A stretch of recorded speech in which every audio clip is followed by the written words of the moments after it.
நீங்கள்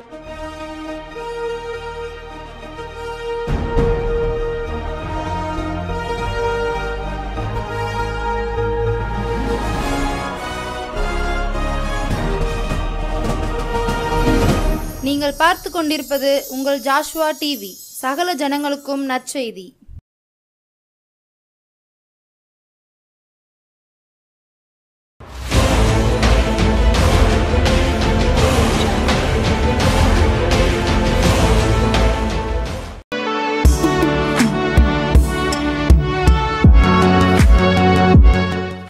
கிறிஸ்துவுக்குள் பிரியமான நம்முடைய ஜாஷ்வா டிவி நேயர்கள் அனைவருக்கும் இயேசு கிறிஸ்துவின் நாமத்தினால் மறுபடியுமாய் இந்த ஞாயிற்றுக்கிழமையில் இந்த மாலை நேரத்தில் உங்களை பார்ப்பதில் ரொம்ப சந்தோஷம். கர்த்தர் மறுபடியும் நம்மளை இணைத்திருக்கிறார். கர்த்தர் நம்மளை மறுபடியும் இந்த ஜாஷ்வா டிவியின் மூலமாய் உங்களோடு கூட பேச கர்த்தர் ஒரு கிருபைகளை கொடுத்திருக்கிறார். நான் விசுவாசிக்கிறேன். என்று சொன்னால் கடந்த வந்த பாதைகளிலும் கர்த்தர் நம்மளை பாதுகாத்தார். பலவிதமான சூழ்நிலைகள் மத்தியிலும் கர்த்தர் நம்மளை வழிநடத்தினார். மறுபடியுமாய் இணைந்து ஊழியம் செய்ய கர்த்தர் கிருபை செய்திருக்கிறார்.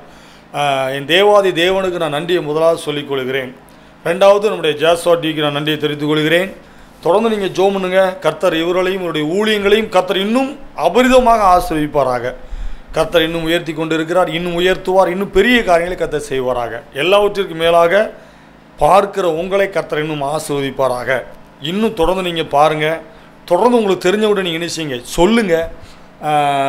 இந்த டிவியை நீங்கள் வரக்கூடிய நிகழ்ச்சிகளை நீங்கள் ஒவ்வொரு நிகழ்ச்சிகளையும் பாருங்கள். ஒவ்வொரு நிகழ்ச்சி மூலமாக கர்த்தர் உங்களோடு கூட பேசுவார். அது 100க்கு 100 உண்மை. நீங்கள் பஸ்ஸில் போகும்போது, காரில் போகும்போது, நீங்கள் உட்காந்து வேலை பார்க்குற இடத்துல எப்போனாலும் சரி, நீங்கள் உங்களுடைய செல்லில் நீங்கள் பார்க்கலாம், யூடியூப்பில் பார்க்கலாம், நீங்கள் வீட்டில் உட்காந்து டிவியில் உட்காந்து பார்க்கலாம். நிறைய இடங்களில் நம்முடைய ஜாஷ்வா டிவி வந்துக்கிட்டு இருக்கு. அதனால் நீங்கள் தொடர்ந்து நீங்கள் ஜாஷ்வா டிவி பாருங்கள். தொடர்ந்து நீங்கள் ஜெபம் பண்ணுங்க. கர்த்தர் அவர்களையும் அவருடைய ஊழியங்களையும் கர்த்தர் ஆசீர்வதிப்பாராக. சரி, நம்முடைய போன வாரம் ஒரு செய்தியை பார்த்தோம். சரியா? இயேசு எனக்கு என்ன தருவார்? இயேசு உனக்கு என்ன தருவார்? இதுதான் செய்தியோட தலைப்பு. ஒரு நிமிஷம் ஜெபம் பண்ணும். ஜெபம் பண்ணிட்டு செய்திக்குள்ளே போகும். சரியா? நல்ல தகப்பனே, உமக்கு நன்றி. மகிமையானவரே, உமக்கு நன்றி. மகத்துவமானவரே, உமக்கு நன்றி. ஏசப்பா, ஏசப்பா, நீர் எங்களுடைய வாழ்க்கையில் நீர் எங்களுக்கு அநேக நன்மையான காரியங்களை தருகிறதற்காக உமக்கு நன்றி. இப்பொழுது ஏசப்பா, இந்த செய்தியின் மூலமாய் இதை பார்த்து கொண்டு இருக்கிற ஒவ்வொரு மக்களோடு கூட கர்த்தர் நீர் பேசுவீராக. ஒவ்வொரு மக்களோடு கூட கர்த்தர் இருதயத்தோடு கர்த்தர் பேசுங்கப்பா. ஆவிக்குரிய கண்களை கர்த்தர் திறந்து கொடுப்பீராக. பேசுகிற வார்த்தைகள் என் வார்த்தைகள் அல்ல. நான் சுயமாய் பேசாதபடி நான் என்னை முற்றிலும் உம்முடைய கரத்தில் ஒப்பு கொடுக்கிறேன். நீங்கள் பேசுங்க. துதி, கனம், மகிமை எல்லாம் உமக்கே நாங்கள் செலுத்துகிறோம். மீட்பர் இயேசு மூலம் ஜெபிக்கிறோம் நல்ல பிதாவே, ஆமென். இயேசு எனக்கு என்ன தருவார்? இயேசு என் வாழ்க்கையில் எனக்கு என்ன தருவார்? இயேசு என் குடும்பத்திற்கு என்ன தருவார்? இயேசுவை நான் ஏற்றுக்கொண்டால் எனக்கு என்ன நன்மை கிடைக்கும்? இதுதான் செய்தியோட தலைப்பு. இன்றைக்கி நம்ம வீட்டில் சின்ன பிள்ளைங்க இருப்பாங்க. எப்போ ஒரு 100 கத்திரிக்காய் வாங்கிட்டு வா, ஒரு 100 கேரட் வாங்கிட்டு வா, இல்லை ஒரு தீப்பெட்டி வாங்கிட்டோம் சொல்லி அனுப்பணும்னு வச்சுக்கோங்களேன். ஒரு தீப்பெட்டி ₹1. ₹1 தீப்பெட்டி வாங்க போன அந்த பிள்ளை கேட்கும், தீப்பெட்டி வாங்க போகிற எனக்கு என்ன தருவீங்க? நான் ஒரு பண்டம் வாங்கிட்டுமா? அந்த பண்டம் பார்த்திங்கன்னா ₹1, ₹2, ₹3, ₹5 நமக்கு தெரியாது. அப்போ நம்ம சொல்லுவோம், சரிம்மா உனக்கு பிடிச்ச பண்டத்தை நினைச்சிக்கோ, வாங்கிக்கோ அப்படின்னு சொல்லி சொல்லுவோம். இன்னும் பார்த்திங்கன்னா, இப்போ நான் வேலைக்கு போகிறேன். வேலைக்கு போகிற எனக்கு, வேலை செய்கிற எனக்கு சம்பளம் தராங்க. தொழில் பார்க்குறவங்க தொழில் பார்க்கும்போது நல்ல லாபம் கிடைக்கணும் அப்படின்னு சொல்லி அவங்க என்ன செய்வாங்க, எதிர்பார்ப்பாங்க. இப்படி பல காரியங்கள். எனக்கு என்ன கிடைக்கும், எனக்கு என்ன கிடைக்கும், என் குடும்பத்துக்கு என்ன கிடைக்கும், என் நிறுவனத்துக்கு என்ன கிடைக்கும், என் ஊழியத்துக்கு என்ன கிடைக்கும், எனக்கு என்ன கிடைக்கும்னு சொல்லி நிறைய பேர் என்ன செய்வாங்க, எதிர்பார்ப்பாங்க. இது உண்மை. இது யாரும் என்ன செய்ய முடியாது, மறைக்க முடியாது. எனக்கு எதாவது வேணும்ல, எனக்கு ஏதாவது இல்லாமல் நான் போய் சும்மா நின்று தொழில் பார்த்து எதுக்கு இருக்கிறத கொண்டு விற்றுட்டு போவையா? இல்லையே, எனக்கு என்ன கிடைக்கும்? இன்றைக்கி நிறைய பேர் யோசிக்கும், என்னெல்லாமோ அலைதோம், அப்படி தானே, எதுக்கெல்லாமோ ஓடுறோம், எதுக்கெல்லாமோ செலவழிக்கிறோம், என்னெல்லாமோ எனக்கு எப்படியாவது கிடச்சிடாதா, என் குடும்பத்தை நான் கட்டிட மாட்டேனா, என் பிள்ளைகளை நல்ல இடத்துல கட்டி கொடுத்துட மாட்டேனா, நான் அது வாங்கிட மாட்டேனா, இது வாங்கிட மாட்டேனான்னு சொல்லி எனக்கு எனக்கு எனக்கு எனக்கு வேணும், எனக்கு வேணும், எனக்கு வேணும், பதவியா எனக்கு வேணும், பட்டமா எனக்கு வேணும், இந்த பணம் எனக்கு வேணும், இந்த நகை எனக்கு வேணும், இந்த வேலை எனக்கு வேணும், எனக்கு எனக்கு எனக்கு என்ன கிடைக்குன்னு சொல்லியே இன்னைக்கு மனுஷன் ஓடிக்கிட்டே இருக்கான். ஆனால் ஏசப்பா கிட்ட நீங்கள் வந்தீங்கன்னா ஏசப்பா உங்களுக்கு நிறைய கொடுப்பார். நீங்கள் நினைக்காத காரியத்தை தருவார். நீங்கள் உங்கள் மூளைக்கு யோசிக்காத காரியத்தை கர்த்தர் தருவார். இதெல்லாம் என் வாழ்க்கையில் நடக்குமா அப்படின்னு நீங்கள் நினச்சிக்கலாம், அப்படி தானே? அதை கர்த்தர் உங்கள் வாழ்க்கையில் நடத்தி தருவார். இன்னும் நிறைய சொல்லலாம், நிறைய நிறைய நிறைய நிறைய சொல்லலாம். அவர் பெரிய காரியங்களை செய்கிறவர், அவர் அதிசயமானவர், அவர் அற்புதமானவர், அவர் ஆலோசனை கர்த்தர், அவர் நித்திய பிதா. இயேசு அப்படிங்கிற ஒரு தெய்வம் உங்கள் வாழ்க்கையில் வந்தாச்சுன்னா, போன வாரம் நம்ம செய்தியை கேட்டோம், முதல் அவங்களுக்கு என்ன கொடுக்குறாரு? பாவ மன்னிப்பை கொடுக்கிறார். சரியா? முதல்ல இயேசு உங்கள் வாழ்க்கையில் பாவத்தை மன்னிக்கிறார். அதை நீங்கள் மறந்துடக்கூடாது. பாவத்தை நீங்கள் மன்னிப்பு, ஏசப்பட்ட பாவ மன்னிப்பை கேட்டால் தான், ஏசப்பா உங்களுக்கு பாவ மன்னிப்பை கொடுத்தாதான் அடுத்தால இருக்கிற காரியங்களை நீங்கள் நினைச்ச முடியும், பெற்றுக்கொள்ள முடியும். சரியா? Right, okay. அது ஒரு செக்ஷன் போன வாரம் முடிஞ்சுது. இப்போ 2வது வாரம். இந்த வாரம் இயேசு எனக்கு என்ன தருவார்? மத்தேயு எழுதின சுவிசேஷம் 14ஆம் அதிகாரம் 14ஆம் வசனம். மத்தேயு 14ஆம் அதிகாரம் 14ஆம் வசனம். இயேசு வந்து திரளான ஜனங்களை கண்டு அவர்கள் மேல் மனதுருகி அவர்களில் வியாதியாய் இருந்தவர்களை சொஸ்தமாக்கினார். இன்னும் சங்கீதம் 4ஆம் அதிகாரம் 8வது வசனம். சங்கீதம் 4ஆம் அதிகாரம் 8ஆம் வசனம். சமாதானத்தோடு படுத்துக்கொண்டு நித்திரை செய்வேன், கர்த்தாவே நீர் ஒருவரே என்னை சுகமாய் தங்க பண்ணுகிறீர். அதே சங்கீதத்தில் 3வது சங்கீதத்தில் 5வது வசனம் சொல்லுது, நான் படுத்து நித்திரை செய்தேன், விழித்து கொண்டேன், கர்த்தர் என்னை தாங்குகிறார். நான் படுத்து நித்திரை செய்தேன், விழித்து கொண்டேன், கர்த்தர் என்னை தாங்குகிறார். இன்னும் பார்த்தீங்கன்னா சங்கீதம் 122வது சங்கீதத்தில் 122ஆம் சங்கீதம் 7ஆம் வசனத்தை நீங்கள் பார்த்தீங்கன்னா, உன் அலங்கத்துக்குள்ளே சமாதானமும் உன் அரண்மனைக்குள்ளே சுகமும் இருப்பதாக. வசனத்தை நல்லா கவனிச்சிங்களா? உன் அலங்கத்திற்குள்ளே சமாதானமும் உன் அரண்மனைக்குள்ளே சுகமும் இருப்பதாக. இன்னும் ஒரு வசனம் பார்த்துருவோம். யாத்திராகமம் 23ஆம் அதிகாரம் 25ஆம் வசனம். உன் தேவனாகிய கர்த்தரை சேவிக்க கடவீர்கள், உங்கள் தேவனாகிய கர்த்தரை சேவிக்க கடவீர்கள், அவர் உன் அப்பத்தையும் உன் தண்ணீரையும் ஆசீர்வதிப்பார், வியாதியை உன்னிலிருந்து விலக்குவேன், வியாதியை உன்னிலிருந்து விலக்குவேன் என்று கர்த்தர் சொல்லுகிறார். நீங்கள் படுத்திருக்கும் பொழுது உங்களுடைய நித்திரை இன்பமாக இருக்கும். கர்த்தர் உங்களுக்கு சுகத்தையும் பலனையும் ஜீவனையும் கொடுக்கிறவராக இருக்கிறார். இந்த உலகத்தில் கர்த்தர் இயேசு உங்களுக்கு 2வது கொடுக்குற ஆசீர்வாதம் சுகம் கொடுக்கிறார். சுகத்தை, பரிபூர்ணமான சுகத்தை கர்த்தர் உங்களுக்கு இந்த நாட்களில் தருகிறார். எனக்கு தெரிஞ்ச ஒரு நண்பர் உண்டு. அவர் வந்து ஒரு மெடிக்கல் லைனில் வேலை பார்க்குறார். அவர்கிட்ட நான் கேட்டேன், ஆனால் நீங்கள் என்ன வேலை பார்க்குறீங்கன்னு சொல்லி கேட்கும்போது, நான் அந்த மாதிரி ஒரு ஆஸ்பத்திரியில் நான் வேலை பார்க்குறேன் அப்படின்னு சொல்லி சொன்னார். அப்போ நீங்கள் என்ன டிபார்ட்மெண்ட், என்ன செக்ஷனில் நீங்கள் நிற்கிறீங்க அப்படின்னு சொல்லி கேட்டேன். நீங்கள் என்ன செக்ஷனில் நீங்கள் நிற்கிறீங்க, என்ன நீங்கள் வேலை பார்க்குறீங்கன்னு கேட்டேன். அவர் சொல்கிறாரு, அண்ணே நான் வந்து டயாலிசிஸ் அப்படின்னு சொல்லி ஒன்று இருக்கிறேன், இரத்த சுழற்சி முறை, டயாலிசிஸ் பண்ணுற அந்த பிரிவில் நான் வேலை பார்க்குறேன் அப்படின்னு சொல்லி அவர் சொல்கிறார். அப்போ அப்படின்னா டயாலிசிஸ்னால் என்னென்னு எனக்கு கொஞ்சம் தெரியும், நீங்கள் விளக்கமாக சொல்லுங்கன்னு சொல்லி அவர்கிட்ட சொன்னேன். அவர் சொல்கிறாரு, ஏன்னா அந்த நோயெலாம் யாருக்கும் வந்துடக்கூடாதுண்ணே, ரொம்ப பாவம் அப்படிங்கிறார். இன்னும் சொல்லுங்கள் அப்படின்னு. ஏன்னா 3 வயசு பிள்ளையிலேருந்து 60-70 வயசு வரைக்கும் உள்ள ஆட்கள், சின்ன பிள்ளைங்க வர்றாங்க, வாலிபர்கள் பிள்ளைங்க வர்றாங்க, திருமணம் முடிஞ்சவங்க வராங்க, பெரியவங்க வராங்க, முதியோர்கள் வராங்க. வாரத்துக்கு 2 நாள் வராங்கண்ணே. இரத்த சுழற்சி முறை, ரத்தத்தை எடுத்துட்டு புதிய ரத்தம் உள்ளே ஏற்றுவாங்க. அது வேற என்ன செய்யும்? கடலை சாப்பிடக்கூடாது, தண்ணி ஒரு அளவு 3/4 லிட்டர் என்னும் போதும் அதான் குடிக்கணும். அவங்க அங்கே போகக்கூடாது, இங்கே போகக்கூடாது, அங்கே இருக்கக்கூடாது, இங்கே இருக்கக்கூடாது, அப்படி இப்படின்னு அவர் என்னெல்லாமோ சொல்கிறார். அப்போ இவங்க என்னென்ன வாழ்க்கையில் அனுப்பிப்பாங்க, இவங்க வாழ்க்கையில் என்ன சந்தோஷமாக இருப்பாங்கன்னு சொல்லி அந்த அண்ணட கேட்டேன். அப்போ அவர் சொல்கிறாரு, ஏன்னா இந்த நோய் வந்தோம்னா இருக்கைக்கு செத்து போயிடலாம் அப்படின்னு. அவங்க சொல்கிறது உங்களுக்கு புரியுதா? எப்படி பணம் இருக்கலாங்க, பதவி இருக்கலாங்க, நிறைய சொத்து இருக்கலாம், நிறைய ஆஸ்தி இருக்கலாம், பேரும் புகழும் இருக்கலாங்க. ஆனால் உங்களுக்குள்ள நோய் இருந்ததுன்னா உங்களால் சாப்பிட முடியாது. நான் அடிக்கடி சொல்லுவேன், பல்லு இருக்கவன் தான் பட்டாணி திங்க முடியும். கடலை தெரியுமா? பட்டாணி கடலை, வேர்க்கடலைங்கிறது வேறு, பட்டாணிங்கிறது வேறு. உங்களுக்கு எத்தனை பேருக்கு புரியுதுன்னு தெரியல. வேர்க்கடலை சாப்பிடலாம், ஆனால் பட்டாணி கடலை எல்லாரும் நினச்ச முடியாது, சாப்பிட முடியாது. எத்தனை பேர் கல்யாண வீட்டுக்கு போகிறோம், எத்தனை பேர் நீங்கள் பாயாசம் குடிக்க முடியுது, எத்தனை பேருக்கு சுகர், எத்தனை பேருக்கு ப்ரெஷர், எத்தனை பேருக்கு ஹார்ட் அட்டாக் ப்ராப்ளம், எத்தனை நோய்கள் இன்றைக்கி உலகத்தில் இருக்குது தெரியுமா? ஆனால் ஏசப்பா கிட்ட வாங்க, ஏசப்பா கிட்ட வாங்க. ஏசப்பா உங்களுக்கு பரிபூர்ணமான சுகத்தை கொடுப்பார். உங்களை இடையிலலாம் யாரும் கொண்டு போக முடியாது.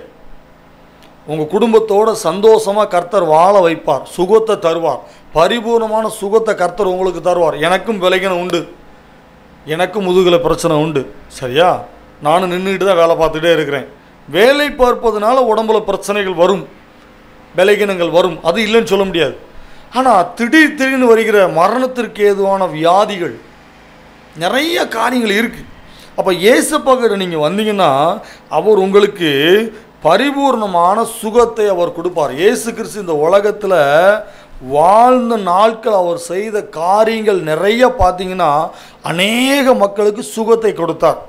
அநேக மக்கள் வியாதிப்பட்டு, கண்ணு தெரியாதவங்க, காது கேட்காதவங்களா, பேயில பிடிச்சி, பிசாசு பிடிச்சி கஷ்டப்பட்டு அலக்களிக்கப்பட்டவர்களாய் நிறைய மனிதர்கள் இருந்தாங்க.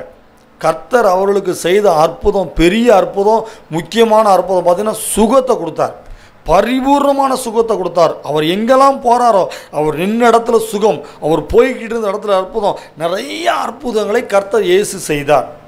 அப்போ இயேசு உங்களுக்கு உங்கள் வாழ்க்கையில் இந்த வாரம் என்ன தருவார்னு சொன்னால் உங்களுக்கு பரிபூர்ணமான சுகத்தை தருவார். இல்லை டாக்டர் இப்படி சொல்லிட்டாங்க, என்னுடைய ரிப்போர்ட் இப்படி இருக்குது, என்னுடைய மெடிக்கல் ரிப்போர்ட் இப்படி இருக்குது, நான் ஸ்கேன் எடுத்துருக்கிறேன், எம்ஆர்ஐ ஸ்கேன் எடுத்துருக்கேன், எக்ஸ்ரே ஸ்கேன் எடுத்துருக்கிறேன், எனக்கு இப்படி சொல்கிறாங்க, ரைட், அது இருக்கட்டும், நான் அதை குறை சொல்லலை. அதையும் தாண்டி ஏசப்பா நீங்கள் நம்புனீங்கன்னா, நீங்கள் அவரை விசுவாசிச்சிங்கன்னா, ஏசப்பா நீர் ஒரு தெய்வம் இருக்கிறீங்கன்னு சொல்கிறீங்களா, ஏசப்பா என் வாழ்க்கையில், என் பிள்ளைகளுக்கு, என் குடும்பத்தில் இருக்கிற அந்த வியாதி நீங்கள் எடுத்து போடுங்க, ஏசப்பா எங்களையும் வாழ வைங்கன்னு சொல்லி நீங்கள் அவரை நோக்கி பார்க்கும் பொழுது கர்த்தர் உங்களுக்கு பரிபூர்ணமான சுகத்தை தருகிறார். அல்லேலூயா. நிறைய சாட்சிகள் உண்டுங்க, நிறைய சாட்சிகள் உண்டு. மருத்துவர்கள் கைவிடலாம், என் மருத்துவர்களுக்கே தெரியாத ஒரு சில வியாதிகள் இருக்கலாம், அவங்களுக்கு என்ன செய்யணும் அவங்களுக்கு தெரியல, இது முத்திட்டு, இது இந்த மாதிரி ஆயிட்டு, இதுக்கப்புறம் விடுதலையே கிடைக்கல, விடுதலை பண்ண முடியாதுன்னு சொல்லி அவங்க சொல்லலாம். நிறைய மனிதர்கள் சொல்லலாம், ஏன் உங்கள் கூட படித்தவங்க சொல்லலாம், உங்கள் சொந்தக்காரங்க சொல்லலாம், உங்கள் உறவினர்கள் சொல்லலாம், எல்லாரும் சொல்லலாங்க. ஆனால் இயேசு சொல்கிறாரு, உன்னை வாழ வைப்பார், இயேசு உனக்கு சுகத்தை கொடுப்பார், இயேசு உனக்கு பரிபூர்ணமான விடுதலை கர்த்தர் கொடுத்து உன்னை வாழ வைக்கிற தேவன் இயேசு மாத்திரமே. உன் வாழ்க்கையில் நீ எல்லாம் முடிஞ்சிட்டின்னு நினைக்கலாம், அப்படி தானே? என் வாழ்க்கையில் எல்லாம் முடிஞ்சிட்டு, என் வாழ்க்கையில் எல்லாமே முடிஞ்சிட்டு, என் வாழ்க்கையில் இனிமேல் வாழ்வதை காட்டிலும் செத்து போகலாம் என்று சொல்லி நீங்கள் உட்கார்ந்துருக்கலாம். இல்லைங்க, கர்த்தர் உங்களை அழைத்ததற்கு ஒரு நோக்கம் உண்டு.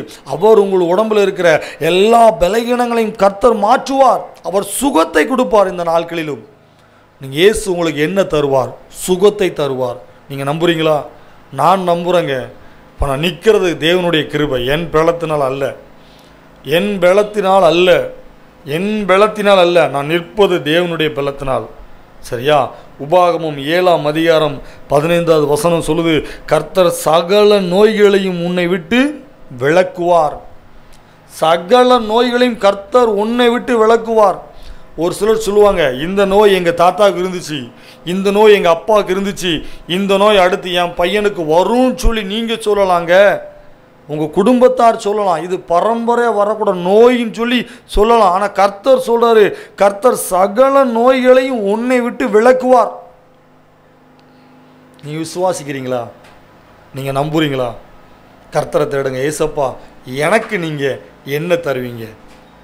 இவங்க சொல்கிறாங்க, ஏசப்பா சுகத்தை கொடுப்பான்னு சொல்கிறாங்க. ஏசப்பா விடுதலையை, சுகத்திலிருந்து பலகீனத்திலேருந்து பரிபூர்ணமான விடுதலையை கொடுப்பான்னு சொல்லி இவங்க சொல்கிறாங்க. ஏசப்பா இது எப்படி, இது நடக்குமா, இது நடக்காதா, இது உண்மையாக சொல்கிறாங்களா அப்படின்னு சொல்லி எனக்கு தெரியல ஏசப்பா. ஆனால் நான் ஜெபம் பண்ணுறேன், நான் கேட்குறேன், எனக்கு இந்த நோயிலிருந்து, எனக்கு இந்த பலகீனத்தில் இருந்து, எனக்கு இந்த இக்கட்டான சூழ்நிலையிலிருந்து ஏசப்பா எனக்கு நீங்கள் விடுதலையை தாங்க, சுகத்தை தாங்க. நானும் வேலை பார்க்கணும், நானும் என் குடும்பத்துக்கு உழைக்கணும், என் பிள்ளைகளுக்காக நான் இன்னும் வேலை பார்க்கணும், என்னுடைய வேலைகளை நானே எழும்பி நான் செய்யணும். எனக்கு பலனை தாங்க, எனக்கு சுகத்தை தாங்க, எனக்கு ஆரோக்கியத்தை தாங்கன்னு சொல்லி நீங்கள் ஏசப்பாவை நோக்கி பார்க்கும் பொழுது கர்த்தர் உங்களுக்கு பரிபூர்ணமான சுகத்தை பரலோகத்திலிருந்து உங்களுக்கு தருகிறார். அவர் சுகம் கொடுக்குற தேவனுங்க. 38 வருஷம் 40 வருஷங்கிட்ட பிறவி சப்பானி அவர் இயேசு அற்புதம் செய்கிறார். பிறவியிலிருந்து கண்ணு தெரியாமல் இருந்த குருடர்களுக்கு ஒரு அற்புதம் செய்கிறார். காது கேட்க தெரியாதவர்களுக்கு அற்புதம் செய்கிறார். எத்தனையோ மனிதர்களுக்கு ஒரு அற்புதம் செய்கிறவர் இயேசு. அவர் இன்றைக்கும் அவர் என்ன செய்கிறார்? ஜீவிக்கிறார். மார்க் எழுதின சுவிசேஷத்தில் 5ஆம் அதிகாரத்தில் 34ஆம் வசனம். மார்க் 5:34. 12 வருடம் பெரும்பாடுள்ள ஒரு ஸ்திரீ 12 வருஷமா பெரும்பாடுள்ள ஒரு ஸ்திரீ ஒன்று உண்டு. அந்த வசனம் சொல்லுது, மார்க் 5ஆம் அதிகாரம் 26வது வசனம்.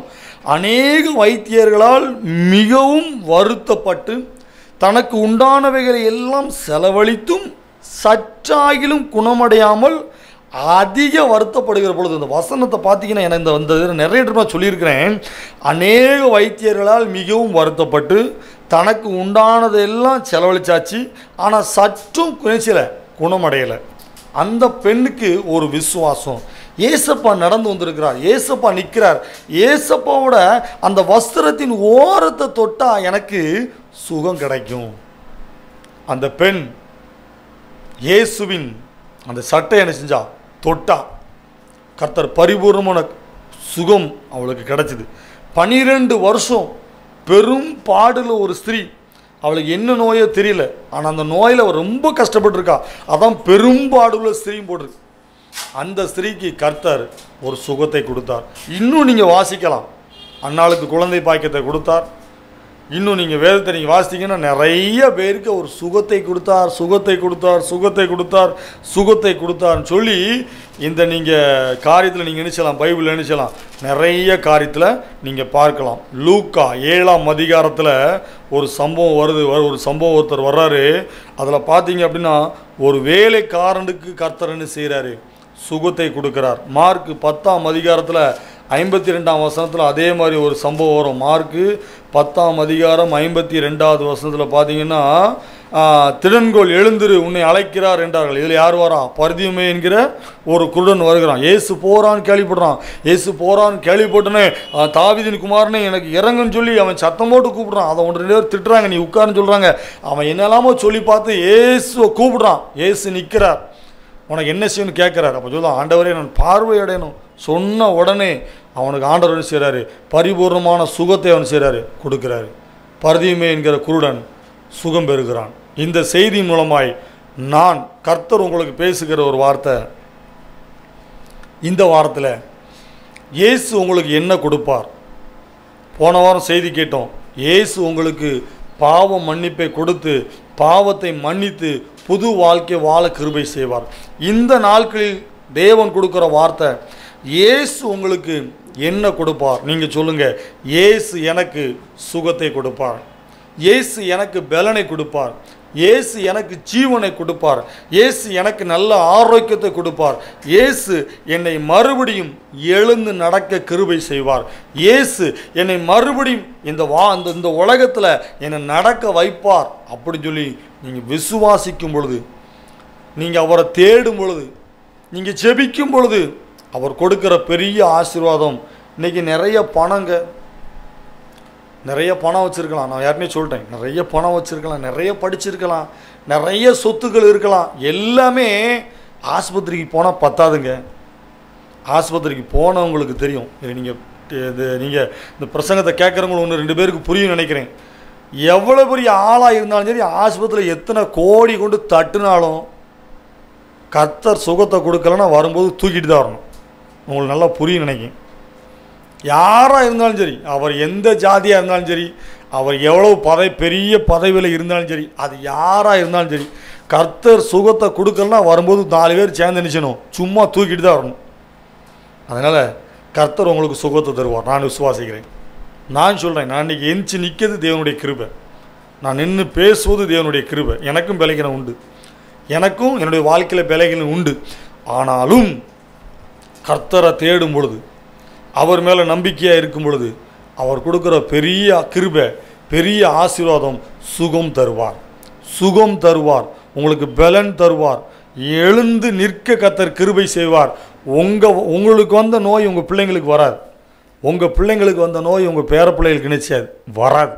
கர்த்தர் எல்லாத்தையும் மாற்றுவார், பரிபூர்ணமான சுகத்தை கொடுப்பார், பரிபூர்ணமான பலனை கொடுத்து கர்த்தர் உங்களை ஆசீர்வதித்து உங்களுடைய வருமானங்கள் வீணாய் ஆஸ்பத்திரிக்கு போகாதபடி என்ன செய்வார், உங்களுடைய வருமானங்களை கர்த்தர் ஆசீர்வதிப்பார். ஜோமனிருமா, நன்றி ஏசப்பா. பரிசுத்த ஆவியானவரே உமக்கு நன்றி, மைமையானவரே உமக்கு நன்றி ஏசப்பா. இயேசு எனக்கு என்ன தருவார்? இயேசுவை நான் ஏற்றுக்கொண்டால் இயேசு எனக்கு என்ன தருவார்? இயேசு இயேசு இயேசுன்னு எல்லாரும் சொல்கிறாங்களே, அந்த தெய்வத்தை ஏற்றுக்கொண்டால் என் வாழ்க்கையில் என்ன நடக்கும்? எனக்கு அவர் என்ன தருவார்? இயேசு எனக்கு என்ன தருவார்? ஏசப்பா, நீர் சுகத்தை கொடுப்பீர் ஆண்டவரே, பரிபூர்ணமான சுகத்தை நீர் கொடுப்பீர் ஆண்டவரே. உன் பலகீனத்தில் என் பலன் பூரணமாய் விளங்கும் சொன்னீங்க ஏசப்பா. காண்டாமிருகத்திற்கு ஒத்த பலனை கொடுப்பேன் நீங்கள் சொன்னீங்க ஏசப்பா. நீ பலவீனன் அல்ல, நான் பலவான் சொல்லும் பொழுது ஆண்டவரப்பா, நீர் பலவீனம் எல்லாம் கர்த்தர் மாற்றி போட்டப்பா. நீர் பரிபூர்ணமான பலனையும் சுகத்தையும் ஆரோக்கியத்தையும் அப்பா நீர் கொடுக்கிறதற்காக உமக்கு நன்றி. நீர் இன்றைக்கும் அற்புதம் செய்கிறதற்காக உமக்கு நன்றி. செய்தியை கேட்டுக்கொண்டு இருக்கிற ஒவ்வொரு மக்களுக்குள் இருக்கிற எல்லா பலகீனங்களையும் எல்லா வியாதிகளையும் கர்த்தர் நீர் சுகப்படுத்துவீராக. எழுந்து நடக்க கர்த்தர் கிருபைகளை செய்வீராக. ஒவ்வொரு ஆஸ்பத்திரியில் இருக்கிற ஒவ்வொரு பலகீனப்பட்டவர்களுக்காக நாங்கள் ஜெபிக்கிறோம் ஆண்டவரே. எல்லா பலகீனங்கள் மாறி சுகவீனங்கள் மாறி அப்போ நல்ல சுகத்தையும் ஆரோக்கியத்தையும் கர்த்தர் நீர் கொடுப்பீராகப்பா. உச்சந்திலிருந்து உள்ளங்கால் வரைக்கும் அவளுக்கு பரிபூர்ணமான ஆரோக்கியத்தையும் சௌக்கியத்தையும் கர்த்தர் நீர் கொடுப்பீராக. நல்ல பலனையும் பரிபூர்ணமான காரியங்களையும் கர்த்தர் நீர் கொடுப்பீராக. குடும்பத்தில் சந்தோஷம், வீட்டில் சந்தோஷம், சமாதானத்தை கர்த்தர் நீர் கட்டளையிடுவீராக. தேவையில்லாத பணங்கள் விரியமாய் போகாதபடி, தேவையில்லாத பணங்கள் செலவழிஞ்சு போகாதபடி ஆண்டவரே, எல்லா பணங்களையும் எல்லா ஆசீர்வாதங்களையும் கர்த்தர் நீர் அவளுக்கு நீர் திரும்ப கொடுப்பீராக. இயேசுவின் நாமத்தில் எழுந்து நடக்க கர்த்தர் உதவிகளை செய்வீராக. துதி கன மகிமை எல்லாம் உமக்கே நாங்கள் செலுத்துகிறோம். மீட்பர் இயேசு மூலம் ஜெபிக்கிறோம் நல்ல பிதாவே, ஆமென். கர்த்தர் உங்களோடு கூட பேசியிருக்கிறார். உங்களுடைய வாழ்க்கையில் நடந்த அதிசயத்தை நீங்கள் எங்கிட்ட நினைச்சணும், கண்டிப்பாக சொல்லணும். ஜேசுவாட்டிக்கு நீங்கள் கண்டிப்பாக சொல்லுங்கள். நீங்கள் இந்த செய்தியை நீங்கள் மறுபடியும் கேட்டு நீங்கள் ஜெபம் பண்ணுங்க, சரியா? இது ஒரு சொன்னது உண்மையா, இதெல்லாம் உண்மையா பொய்யா? அப்போ இது உண்மையாக இருந்தால் எனக்கு இந்த காரியத்தில் இந்த சுகவீனத்துலேருந்து இந்த பலகீனத்துலேருந்து எனக்கு ஒரு விடுதலை கிடைக்கணும்னு சொல்லி நான் நம்புகிறேன், விசுவாசிக்கிறேன்னு சொல்லி நீங்கள் ஜெபம் பண்ணுங்க. கர்த்தர் உங்களுக்கு அற்புதம் செய்வார், நான் நம்புகிறேன், சரியா? உங்கள் வாழ்க்கையில் நடந்த அற்புதத்தை நீங்கள் எங்களுடைய ஜேசுவாட்டிக்கு என்ன செய்யுங்க, நீங்கள் சொல்லுங்கள். கர்த்தர் உங்களை ஆசீர்வதிப்பார். நன்றி, ஆமென்.